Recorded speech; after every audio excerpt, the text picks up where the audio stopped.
Hey everybody, I'm Matt Valley. Welcome to the Rock and Roll Research Podcast. I have a very special episode today. In fact, this is a Rock and Roll Research open mic.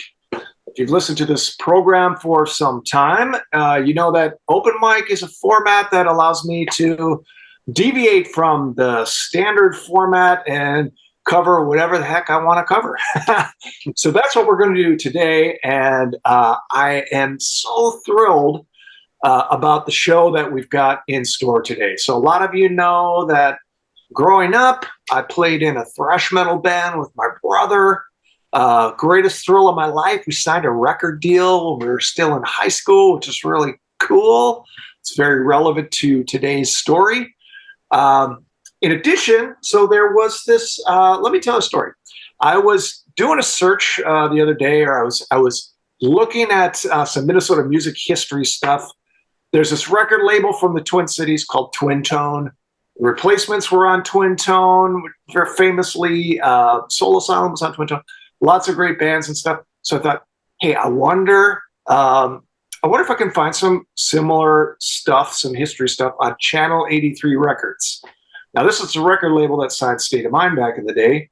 But in addition to us, they had tons of other great bands, some that are just legendary in their scenes in the Twin Cities, like Disturbed here on the metal side, Soilent Green, another band I was a huge fan of, and of course the mighty Impaler, amongst others. On the rockabilly side, the legendary Vibro Champs from the Twin Cities also were on the label. Lots of other great bands. So I thought, hey, there's nothing out here. It's hard to find information on Channel 83. So I reached back out to Owen Polifka, who was the founder, Brent Huberty, who worked very closely with him at Channel 83.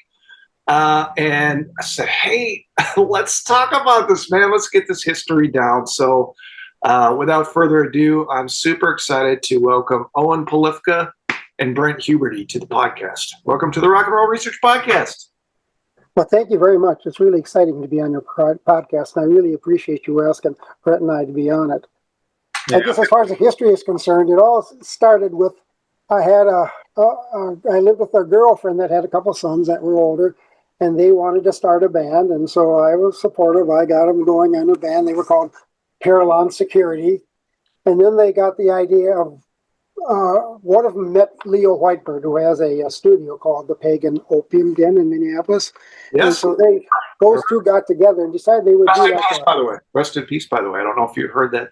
Oh, I didn't know that. Oh, I'm sorry, I didn't know Maybe that. 2 years ago, I want to say. Mm-hmm.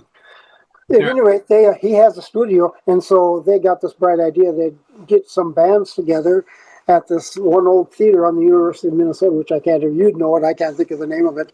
And we'd record a tape and then try to sell the tape. Yep. Well, that worked about as good as you expected it to work. but in the meantime, Max Rand, who was an alias, and so if you really might, decided that we wanted to start a label. And so, fine, I'll help you out. I'll start a label. And so it all kind of started, with that, putting metal bands together. Brent was a metalhead, so I knew I had support. I didn't know anything about metal, so I kind of, put him to work. And the first band that we did was actually Leo's band. It was called the Early Mammals. Yeah. Dinosaur Omelet. That didn't sell too good, but it was a lot of fun to make. Yeah. And so anyway, then the next band that we did quite a few projects with, and that was Morticia. Morticia, yes. Yeah, and they're like a gothic legendary goth band in the Twin Cities. Yeah, very cool. Yeah, how did you come by Morticia? I'm curious about that. I think what happened is that I got to know Ben Craig a little bit, who worked for Proton Productions, and he also worked for the Orpheum and State Theaters. Okay. He had connections, and he got us to sign one of his singer-songwriters named Kathy Broughton. But he also turned us on to Morticia and got us together in a meeting and stuff like that. That's kind of what it all started with Morticia. So we started out with a cassette with them. No, we started with an LP called Mortal Fear. Mortal Fear, yes. Yeah, that sold okay. And then we did a a CD. I can't remember. What's the CD, Brent? Do you remember? It's 13 Nightmares was the name of the CD that they did. And there was a lot of gothic stuff on that. It was a lot of fun. Yeah. You skipped DOA right between those two albums, Owen. Yep. So go ahead. And that had a picture on the cover of all four of them in Morticia in like an operating room, hovering over a dead body. And that dead body was who, Owen? I believe that was me. That was my toe. That's you with a toe tag on Owen's toe, all covered I had up. to call a tow truck. Yeah, Morticia was great. Matt Batchelor, another very famous Matt from the heavy metal music scene in the Twin Cities. Absolutely. He's put on such a great show. Phenomenal drummer, too. Yeah, phenomenal performer. Doused his drums in lighter fluid, did his drum solo with a big flaming spit of that lighter fluid at the end. It's fantastic. Yeah, they put on some good shows. Yeah, for sure. And Jody was a wonderful front person. And fun fact, she did the typesetting on the State of Mind cassette as well. Oh, did she? Oh, I forgot about that. Which is cool. I'll share that later. So this is cool. Let me pause real quickly and just say that we haven't spoken in at least 30 years, right? That's true. Which is just amazingly cool. Although you and I, and I'll get into this in a minute, Owen, you and I corresponded back in 2018 and 2019. I'll talk about that in a little bit. But and we got on Facebook. Brent, we haven't seen each other in like 30 plus years. Really? Yeah, at least. For you guys to join me on the podcast. That was really cool. Oh, yeah, always. Okay, so then I'll let then the next big project we did was Impaler. And of course, Impaler was on a relativity label in New York. And so we signed them. You can tell about Impaler, Brent, or what kind of music they did. And a lot of shock rock. Got some attention from the PMRC, if I'm not mistaken. Yes. Back in the day. Yeah, we made Tipper Gore's top 10 list. But that was on Relativity, not us. Yeah, Bill would bring out some raw meat, or probably not raw meat, and eat that on stage, blood dripping down his face. They always, again, put on great shows. It's amazing that they're still doing the they're still doing. He's like a grandfather, and they're still doing it. Absolutely, still playing, still drawing crowds, still recording, and their Merry Krampus event now is legendary, and it's got to be coming up pretty soon here with the holiday season coming up. But it's great to see them still at it. Yeah, it sure is. Yeah, it was always fun to talk to Bill after the shows, or even just whenever between shows. And this guy with such a huge persona on stage, and so much gore and horror, was just the nicest, sweetest man. Yeah, I worked with him at Bethesda Hospital, and all the old people at Bethesda Hospital just loved this guy because he was so kind and gentle. And then he's carving up people on stage. Well, I know a couple of your other early releases before us from a metal standpoint were Twin Cities Metal Legends Disturbed. With Earl Root from The Root of All Evil, rest in peace, and also Jimmy Odegaard and others. Blake Hurlbert. Also Blake Hurlbert, exactly, one of the bass players. Just an amazing band. And Soilent Green as well, who is from the other side of the river, my side of the river, St. Paul, which is very cool. Now, how did the metal thing first come about? Well, I think it had to do with, first of all, Ben getting us into Morticia, and then Morticia turned us. She knew Ben, Jody did, and so that's how we got into Disturbed. And with Disturbed, it just kind of like a domino effect. I'll let Brent talk about Soylent Green and Avatar and any of the other bands that he wants to talk about. If you'd like to, go ahead, Brent. You know more about that stuff than I do. Yeah, we had a really good relationship with a lot of those metal bands in the Twin Cities. I think it all really started out with Disturbed, and Earl Root was such a huge presence in the metal scene.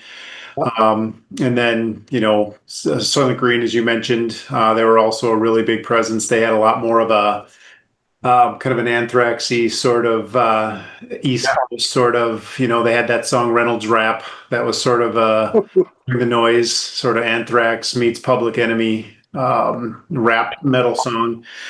And then, of course, you guys, like we were talking about before, I believe we first saw you up in St. Cloud, which is where I saw Soilent Green a couple of times too. It's also a very popular place to go see music. Yeah. Was there any stories about St. Cloud?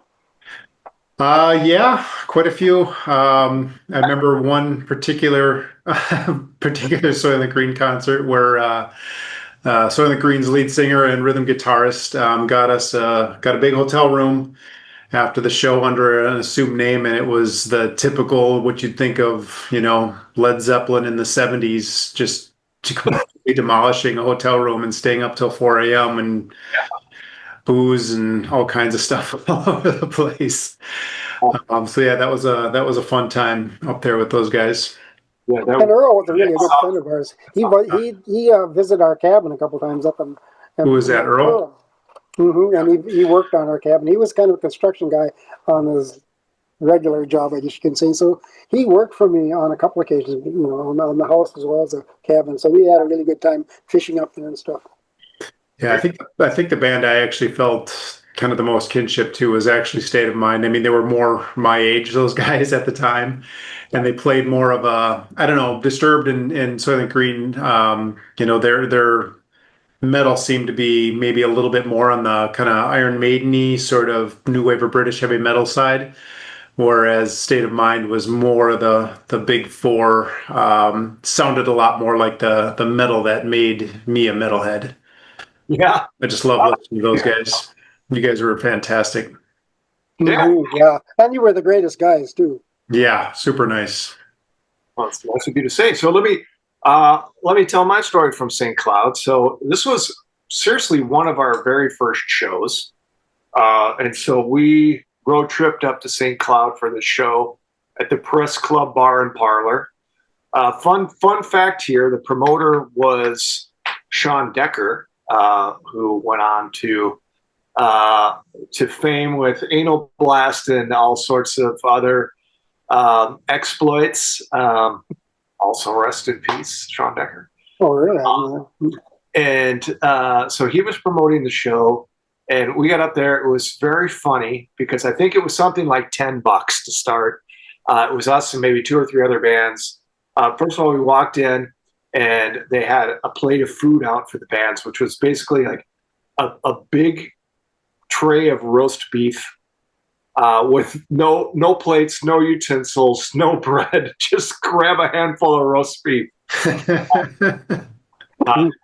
We got a case of beer for our troubles, right? Of course, we were like 16 and 17, but it all got consumed anyway. But Decker was out on the sidewalk. This was great.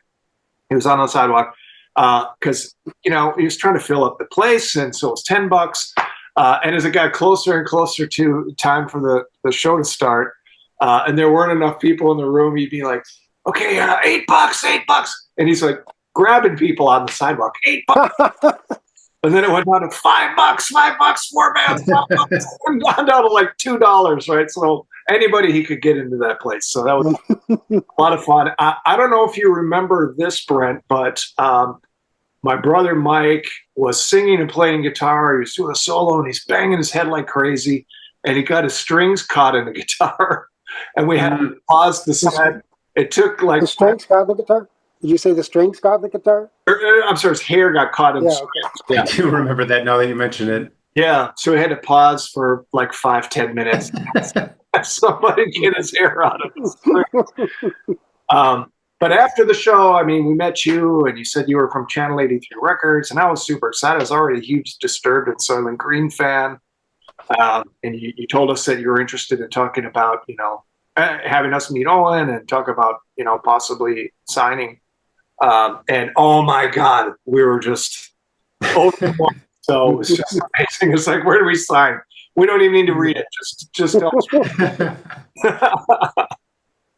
us. So Yeah, I'm sure they were pretty basic contracts in those days, even if there was one. Well, and from late teenagers to another, at the time we probably thought we knew what we were doing. Yeah, You yeah, know, oh yeah. Yeah. really Yeah. didn't really have It's much of a probably clue. a lucky thing we never got a break. We wouldn't know It how was to it was handle a it. heck of a lot of fun. yeah, Yeah, it sure for was. It sure was. So going forward, this is pretty interesting. So later on, when State of Mind broke up in 1993, I continued to play in various bands. Went into punk rock, and then I started playing rockabilly because sure. I was a fill-in drummer for a band called Lazy Ike and the Daredevils. Still around, still playing in the Twin Cities. I've heard of them. Yeah, and then I was also a fill-in for a country band in the Twin Cities called the Naked Cowboys, and they're still doing their thing. So I became a jock, right? But I was really into rockabilly music and the rockabilly scene. And sort of the kings of rockabilly in the Twin Cities was a band called the Vibro Champs. I have their records, and I didn't even notice that they were released on Channel 83. So tell me how you kind of stretched out into that space. Well, like I said, after the metal scene was, basically there was some overlap, but that's when Ben, I asked Ben to be my partner in the band or in the company, and then he brought on Dave Wolf, and Dave Wolf was a local rockabilly guru. He knew everybody in the rockabilly, field, and Still does. yeah, he still does. Yeah, he lives in Arizona now, and still doing it. He does. But he had like his own little following, and he called it Sci-Fi Western. And Yep. so we combined the names to be Sci-Fi Western Channel 83 Records. It wasn't the other way around. I guess it was the other way around. Channel 83 Sci-Fi Western Records. And then we signed, first of all, his band, which was a very good band. It was called The Stimulating Sounds of, just The Stimulating Sounds is all it was. Vibro Champs. Vibro Yeah. Champs. And so they went on and did their own album later, but they were still, my partners.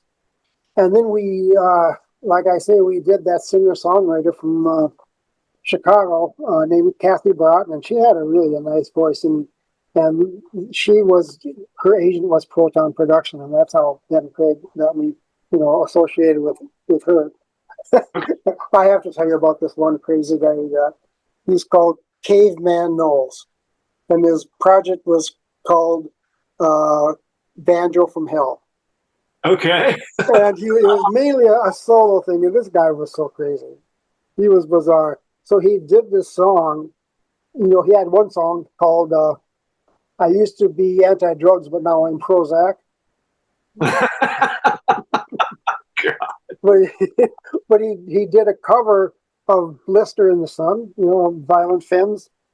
And he thought he was going to really get on top of it. So he sent them a copy of the CD.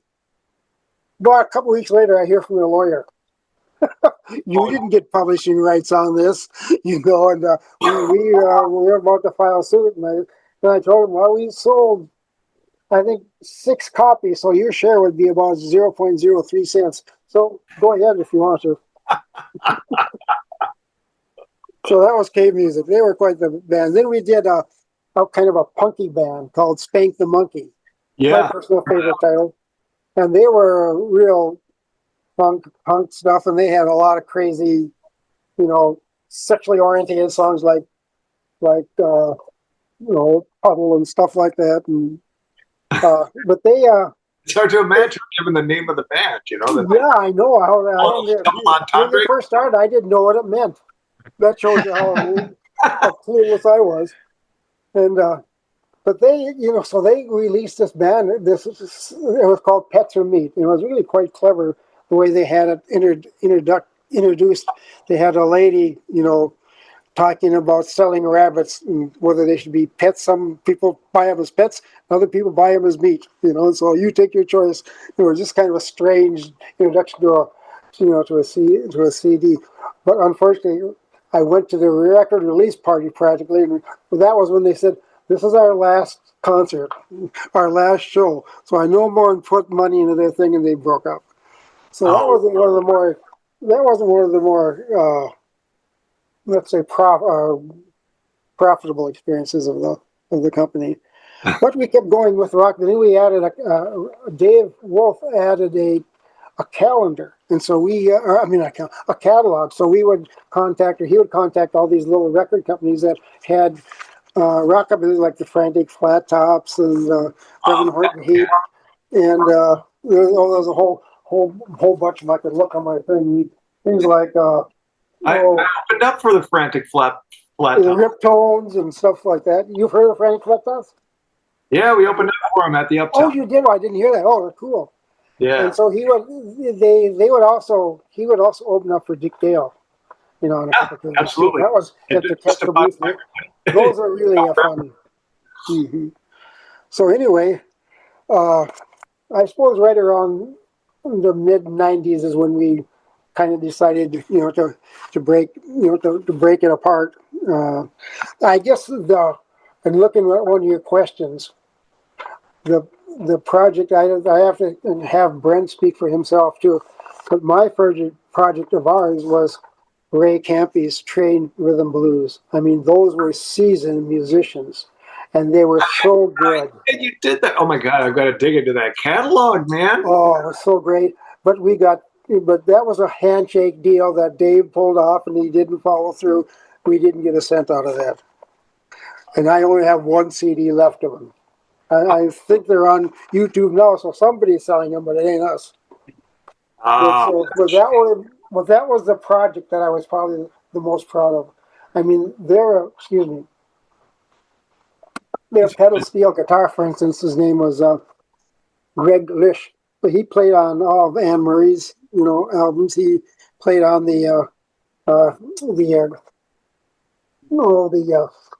Country Western show, Jeff Bridges soundtrack, which Jeff Bridges did his own songs. He's got an amazing voice. But that guy played on all his soundtracks too. So we had some really good people in that band. So that would be probably my favorite, of the bands. Yeah. What about you, Brent? I think the project I had the most fun on was when Avatar was recording. I was in the studio with those guys, watching them do that the whole time and just seeing the process. It's the first time I'd seen the process kind of from start to finish. And, I'm sure as you realize, Matt, there's a lot of downtime, a lot of just waiting around for things to happen. And then there's this burst of creativity and output that's often, unbelievably rewarding, juxtaposed to all the waiting and time it took to get there. So to me, that was at least the funnest project that I was involved with Channel 83. Yeah, that's cool. I really liked those guys in Avatar. We played with them several times back in the day. And I think you also put out a release for Death Rider. Is that right? Yeah, that was actually a distribution deal. We didn't press it. That was a distribution deal. Okay, got it. Yeah, speaking of the process, Brent, I know the process is very interesting for us because we had self-produced some demos in the past, and we, we're distributing them through all the local stores. So we actually sold a couple hundred of one of them, which was but going to Leo Whiteberg's studio, POD Studios, was an interesting experience for us. And it's funny, you mentioned all of the downtime. I remember, so I think I was 16 or 17. My brother, like as I mentioned, my brother was a year older than me. And I remember Max being there. And in the downtime, he came up to my brother and said, "Hey," I think my brother had turned 18. So he's like, "Hey, you're 18 now. I'm thinking about starting this vampire porno project, and I was wondering if you might be interested in participating in this." That sounds like Mike. My brother didn't take him up on it that time. Yeah. I had during us more of that downtime. It seemed like he was more concentrated on things outside the studio than actually what was going on inside the studio most of the time.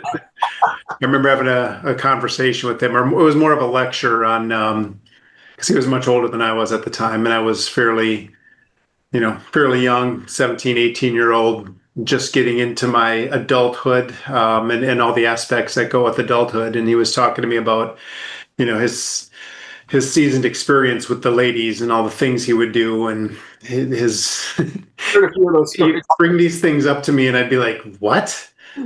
No, you don't do that." He's like, he'd always say, "Don't knock it till you try it." Yeah, who's that we're talking about? Mike. Ooh. Oh, all right. Am I correct in, because I remember one part of the process was discussing the artwork, and there was an artist that was commissioned to do the cover, and I think it was Max's girlfriend. Yeah, I have that if you want it. Yeah. Oh, cool. I also have your artwork too. I just found it today looking through stuff. Your thing that goes on the thing, and I'll send all that to you if you want. Yeah, so it was actually really I fun. didn't know I had it, or I would have sent it to you a long time ago. I had no idea I had, and then I was looking through some stuff, and there it was. Yeah, I know Jody did all the typesetting on it, and it's just really cool to work with all of these people to help bring your project to life, rather than sitting in the living room and dubbing all these cassettes over and over again. Release a demo and handwriting all of the cards and everything. So yeah, cool stuff.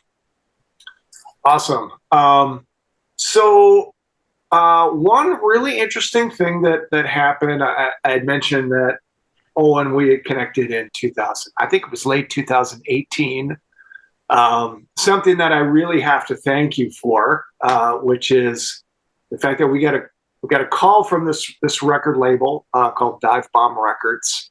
They're interested in re-releasing our Mass Persecution record on their label, and we were, of course, quite flattered about that. Given that it had been almost 30 years since that record had come out, and to know that someone had heard it recently and was interested in giving it more distribution was very exciting. But it came with a few conditions. One was, first, you have to say it's okay, and we weren't comfortable just making the call ourselves, so they had to get in touch with you. And number two, they wanted to be able to tweak and do a little bit of remastering, and so we needed to get the original digital audio tape. So I reached out to, somehow I got in touch with you, Owen. And you gave it the okay, but said... And somehow I found it. That's the amazing... Yeah, somehow you found it. But you had said, hey, I've got somebody coming to help clean the garage this weekend. I'll tell them to look out for it. And I thought, well, the chances of this happening are basically nil. Right? Because this was your cabin, which is in northern Wisconsin, right? Yeah, it's where I live now, yep. Yeah. And lo and behold, the next week you contacted me and said, oh, we found the DAT. I was as surprised as you. Yeah, so that was really cool. So our record got re-released, but this is what it looked like. This is a J card from the old cassette. Yeah. Yep. That's the version from Channel 83 Records. There's setting all the lyrics, right? Cool stuff. So yeah, fun. Yeah, I got the original typeset for that, so I'll send it to you. Yeah, and apparently it's sold pretty well. They pressed 500 for Dive Bomb Records, and they're down to the last couple of copies. So Nice. Go That was a great album, man. You guys really rocked it, man. That was a really good album. I loved it. Yeah, thank you. Appreciate it. I gave it to Brent, so I didn't hear it.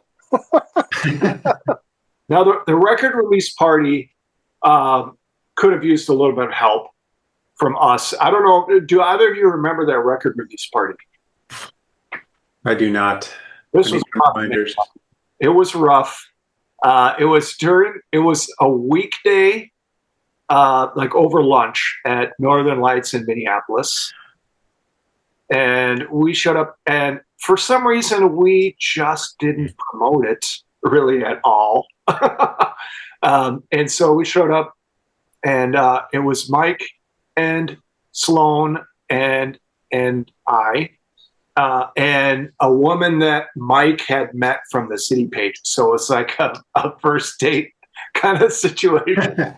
And I think maybe Josh Kellerman showed up, who has one of the over from Earl.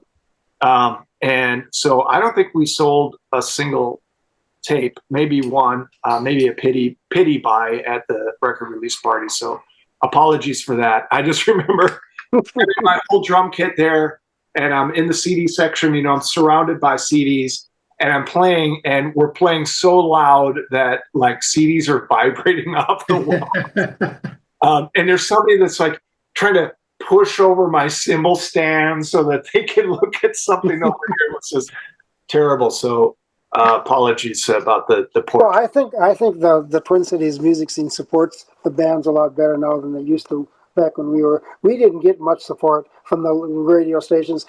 KSTP would put, they said they'd have their Minnesota Music Hour and they would play like Prince. You know, that didn't help the scene out. Yeah. I think the best representation that we got at the time was Earl's show, Root of All Evil, on KFAI. For sure. Which is, it really is amazing that it is still going on to this day. And every year they still do the that one-day marathon to raise funds. But all about Earl Root. People call them stories. And, you know, the crew that does it now is amazing. I don't know if you knew, but Josh and I were really best friends in high school. And so he's kind of, you know, one of the ones that's tried to fill the gap, that the huge void that Earl has left in the scene. Yeah, that was a fun show. I got the good fortune of attending a couple sessions of that. So that was fun to see the work. I can remember one session in particular that you were on like about 1 o'clock in the morning and you got a little bit excited and you exclaimed the F word and you had to, he had to warn you. So when it's only rule, Brent. It's only rule. I came, Earl invited us, my friend and I, Jeff Sandberg. We stopped at SA on the way over and picked up a 12-pack of Jolt Cola because we were going to be there until 6 a.m. And we each had a big CD case back when you still had to carry around big CD cases to get your music fix. We're going to bring all our stuff. And right before the show started, Earl said, "When I say don't swear, don't swear." And my Jolt-ridden brain interpreted that as there's specific times in the show you can't swear. So when I say don't swear, don't swear. But I'm going to say it. But until then, sky's the limit. So right after he says this, he starts the show and turns it over to us and asks what we've got coming up. And I'm like, effing Slayer and effing Anthrax and effing Death Angel and mother effing this, that, and the other. And I'm looking down at it, rolling through all my CDs, saying all this stuff. And I look up at Earl and his mouth is just wide open, chin on the floor. He's like, and he cuts away to a commercial. He's like, "What did I just tell you?" Well, no. You said you were going to tell me not to swear. I'm like, oh God. I could just see this was like the first minute of the show. I could just see the regret in his eyes. Oh my God. It was so bad. Oh God, that's great. Oh, that's so funny. You know, I think my favorite part of going on Earl's show was just watching the guy go to work, right? Mm-hmm. So, I grew up listening to the show. You know, Josh would come and he'd spend the Saturday night at my house, 1 o'clock in the morning. You know, we're trying to dial it in. And so we grew up listening to that. And then on a show, you don't realize that all of the action starts when he goes off air, right? Because he's got to run downstairs and smoke a cigarette real quick. And he's got all this, everything's flying around, you know, at like 3 a.m. And he's just got all this nervous energy and he just loves metal so much that he makes it work. I have a good story for you though with Earl. I was a night pharmacist at Bethesda before I went to Midway being the night pharmacist. Uh-huh. And I was working just about like 2 o'clock in the morning, and I'm working, you know, just kind of, you know, going through my routine. All of a sudden I hear on the radio, "Owen, we're watching you." That was over the radio. Here was Earl. I was listening to his show, of course, and all of a sudden I wasn't paying too much attention. And Owen, we're watching you. That's great. Oh yeah, it's just awesome, just awesome. I think another nice part about going to a show and just KFI in general is we're it's whatever 5, 6 in the morning. We're coming off of the Earl's show, and it's just been a whole evening of heavy metal and progressive and just the weirdest music you could think of. And then as we're walking out, this just this teeny little butterball of a gospel southern gospel lady would come in, and that the next set would be her show. Yeah. So if I would go from this just nothing but metal for like 6 hours, and now we're going to go into gospel because it's Sunday morning. Why not? What else are you going to do? And that show was great too. Yeah. Now I also have just a quick story about Jim Odegaard, who passed away. Was it earlier this year or late last year? Earlier this year. Yeah. And he and this is another thanks to you for giving the go ahead on the Dive Bomb record CD, because of course it's like, hey, okay, we're re-releasing our stuff. That naturally turns into a reunion show. So we did do a reunion show that was late 2019. Chris Stark put it on. It was the Toys for Tots show at the Club Underground, which was amazing. We played with Krog and a few other bands, Semtex. And as we were preparing for it, it's like, oh my God, we haven't played these songs in like literally 15 years, right? Mm-hmm. So we all kind of got into town. My brother and I don't live in Minnesota anymore, so we got into town a couple days early so we could rehearse. And we agreed we're going to do, I think, 3 or 4 songs. Can't remember what the number was, but we took like 2 or 3 of State of Mind's easier songs, and then we wanted to do a cover of Celtic Frost's Dethroned Emperor, which we used to play back in the day from time to time. But as something special, I reached out to Jimmy Odegaard to see if he would be interested in singing it, and he said yes. So he sang that song for us, and I think it was, don't quote me on this because I might be totally wrong, but he wasn't in a band at the time, and it might have been his very last performance. And he was calling me in the run-up to this, like, he was calling me frequently, and we'd have long conversations where he was, I think he's kind of wrestling with his age and, I used to be something kind of thing, right? But he got up there and he just absolutely crushed it. So, how he died, do you remember? Was it heart attack or something? You know what? I didn't ask. I'm sure someone might know. Maybe if you do know this and you fancy just watching this on YouTube, fancy to put it in the comments, that'd be cool. But yeah, I can't confirm. It was natural causes. Sure. So, yeah. Yeah, cool. So you said you kept going till like mid-90s, did you say? Like, what? Do you remember what your last release was? I think our last. You remember? I think you were probably in Michigan at the time by then, Brent, or in Brussels. It seems to me it was one of the ones that, kind of the ones that didn't do all that well, like Owen. We had a band called Owen. Okay. And then we did this rock band, kind of an alternative band from Chicago called Mother Factor, and they were very good, but they had a really stupid name. And an even stupider name for their album. It's too bad they didn't use a little, sense on that. They'd have probably been a lot better. But through them, I got to meet a band from Chicago that I tried to sign, but they are one of my 3 all-time favorite bands, and they were called The Good. And they were the same trumpet players that played on the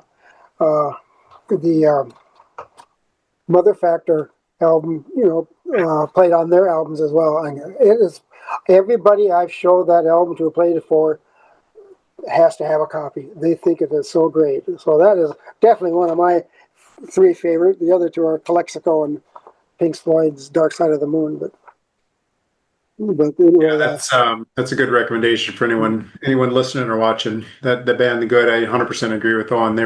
They had I think their first album was called Milky White. That was the second one. The first one album was Often Interred with Their Bones. Yeah, just really, really good stuff. Really It wasn't metal, but it was just really, really well done, well performed, and well produced. Everything about it was just really, really good. And I just reached out to Tony Rogers from the band last year, and I got a response from him. They're still going. Nice. Oh, cool. Are they still based in Chicago? Mm-hmm. Okay.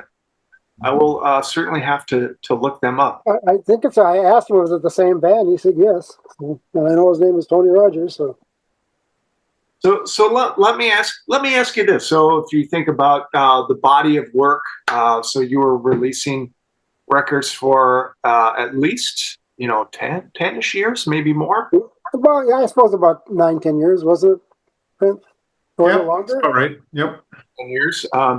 You had some really good releases, some that did well, some probably not so well. If you think about like any sort of little bit of legacy that you might have for Channel 83, what would you want people to remember about Channel 83? I'll let Brent go first on that. What? Gonna buy some time for yourself? Yeah.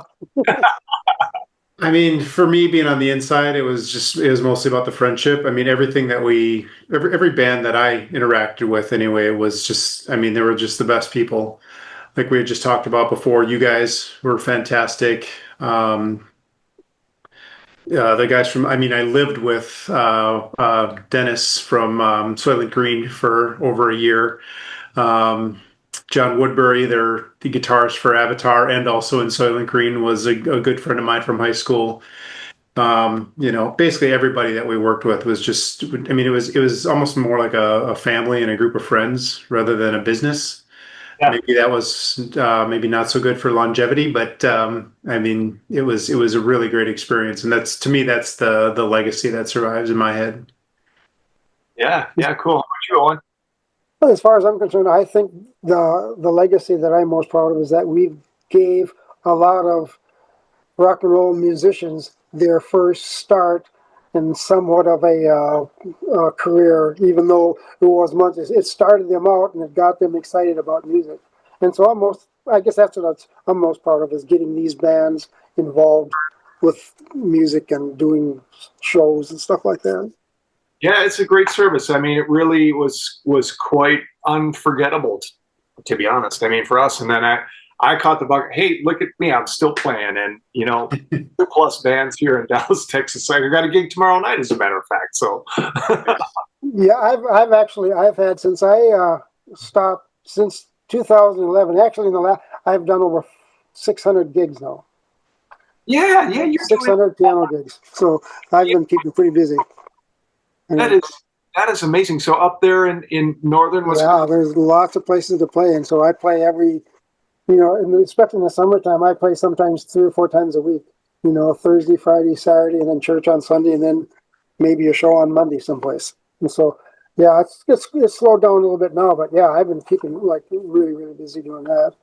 And he's really turned into a monster guitar player too. He's been in a couple bands. So he's had some go at that too. I think.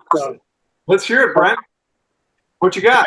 Right now, I just kind of play in my own house. I'm not sure how bands do it, how bands stay together. Honestly, I've been in what, 3 now, and not for about 3 years. I'm getting the itch again to get back in, which is probably a bad sign. Just don't know when to quit, banging my head against the wall. But yeah, it's a ton of fun. And being in a band, it's just, I think if you limit the number, I think you guys had the perfect formula, Matt, in that you only had 3 people in your band. I think that's like the perfect number. Every person you add exponentially adds to the probability that you're probably not going to make it, just because the personality conflicts and the creative conflicts and directions and things. I think unless you start a band with maybe a sibling like you did, or in high school or something like that, It's very difficult to find even 3 or 4 people that are, in lockstep sync with everything that you want to do.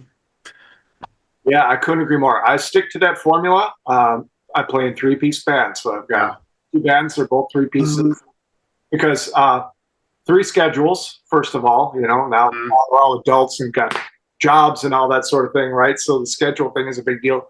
But like you said, the bigger issue is only 3 personalities. Right. To deal with. One in there. I'll give you an example.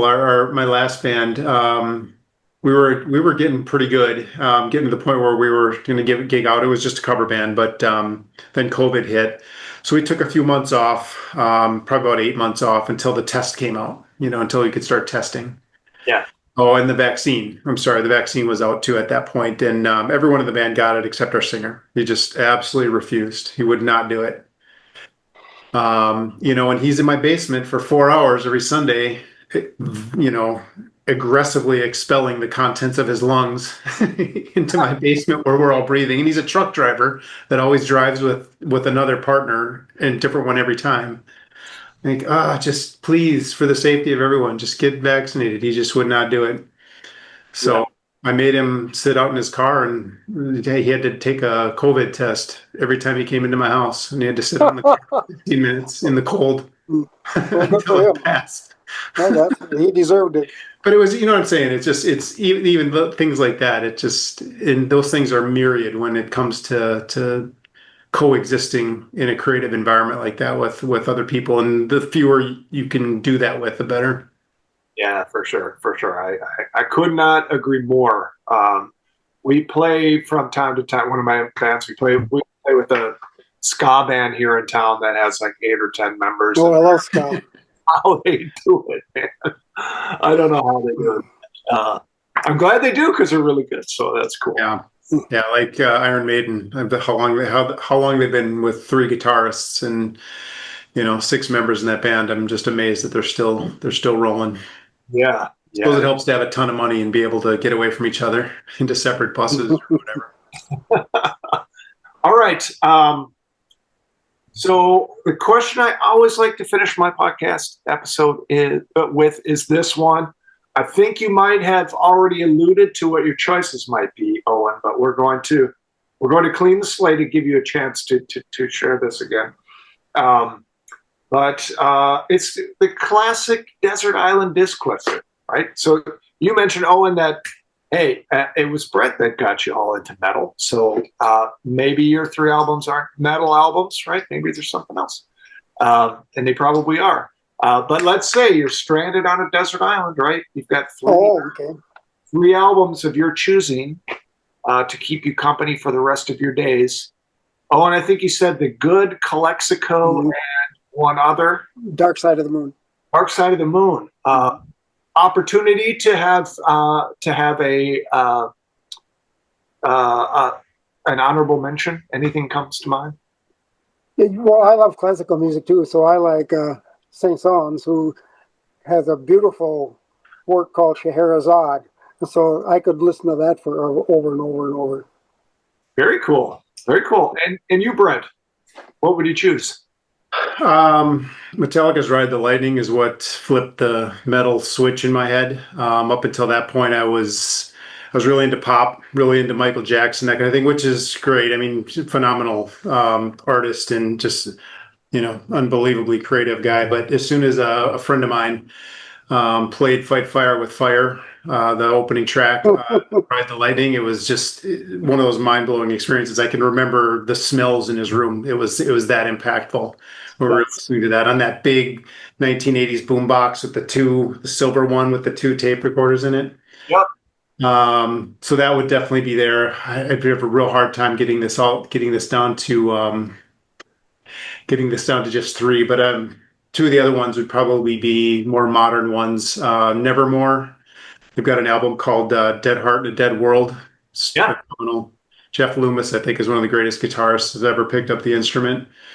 And then Gojira's Magma.